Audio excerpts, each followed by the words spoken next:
لطال بي الوقت أذكركم بقصة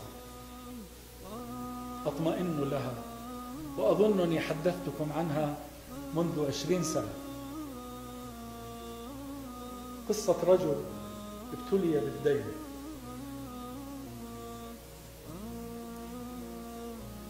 كثرت ديونه وما استطاع أن يسددها، وتكالب الناس عليه، أصحاب الدين تكالبوا عليه يطلبونه الدين، فذهب إلى أحد التجار واستدان منه مبلغ 500 دينار. قصة قديمة وليست حديثة، هي مجموع دين، هي مجموع الدين. فقال له التاجر: متى تسدد هذا الدين؟ قال: في الموعد الفلاني. أخذ هذه النقود ووزعها على الدائنين، ولم يبق معه شيء، وازداد حاله سوءا وتراجعا حتى جاء الأجل، أجل سداد الدين، ولم يجد معه ما يسدد به الدين. فجاء إليه صاحب الدنانير وقال له: جاء أجل الدين. قال: والله لا أملك منها شيئا. فاشتكاه إلى القاضي، اشتكاه إلى القاضي، فجيء به إلى القاضي: لما لا تسدد ما عليك من دين؟ قال: والله لا أملك منها شيئا. فأمر القاضي بحبسه حتى يسدد ما عليه.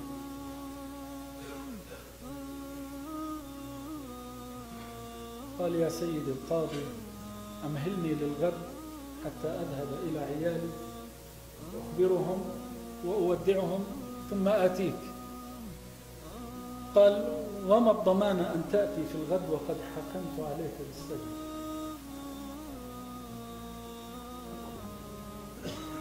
فسكت الرهط وقال: ضمانتي رسول الله صلى الله عليه وسلم، هو ضامن، وإن لم آتي فاشهد علي يا قاضي أني لست من أمة محمد صلى الله عليه وسلم.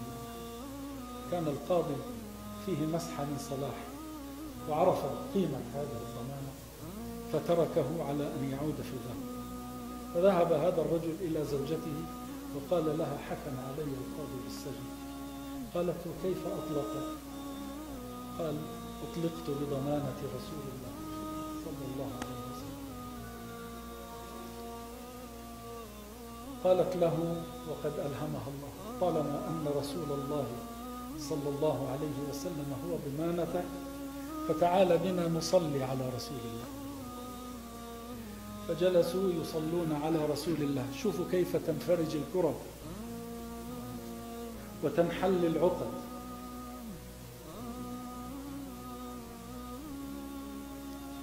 وهم يصلون على رسول الله ناموا،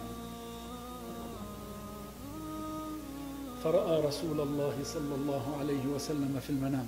قريب يا أخوان، قريب جدا، لكن ننظف قلوبنا، ننظف قلوبنا. قلوبنا اسودت من قلة الذكر ومن قلة الصلاة عليه صلى الله عليه وسلم. فرأى رسول الله صلى الله عليه وسلم في المنام، وأنتم تعلمون: من رآني في المنام فقد رآني حقا.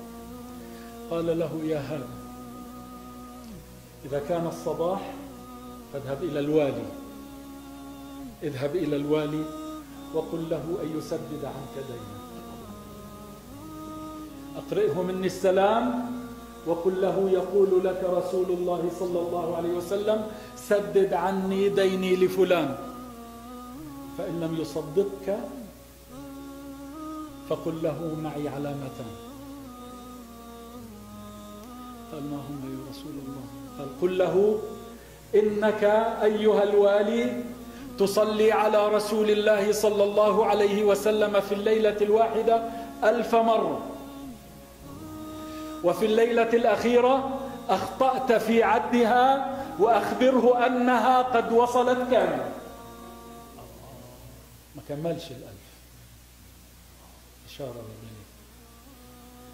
فاستفاق الرجل في الصباح، خرج إلى عند الوالي، قال للوالي: رسول الله صلى الله عليه وسلم يقرئك السلام ويقول لك: سدد عني ديني. قال: وما علامة صدقك؟ قال: علامة صدقي أنك تصلي على النبي صلى الله عليه وسلم في الليلة 1000 مرة، وفي آخر ليلة أخطأت في العدد ويخبرك أنها قد وصلت كاملة. فبكى الوالي.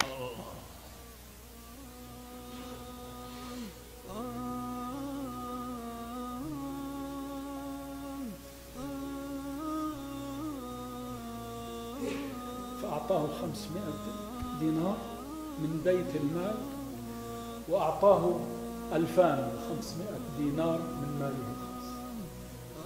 قال: اذهب إلى القاضي. فذهب إلى القاضي ووجد القاضي يتحرك شوقا لرؤيته. قال: تعالى، ببركتك رأيت رسول الله صلى الله عليه وسلم. وإذا بالقاضي يجهز 500 دينار إلى جواره ويقول: خذ هذه الأموال وسدد بها دينك، فإني رأيت رسول الله، القاضي، فإني رأيت رسول الله صلى الله عليه وسلم يقول: إذا سددت عن هذا دينه وفينا عنك يوم القيامة.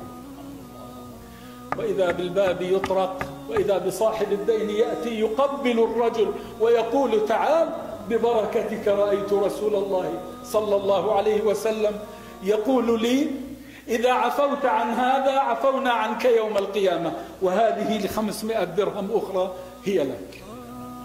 جاء مديون 500 دينار وعاد إلى بيته 4000 دينار ودينه قد سدد.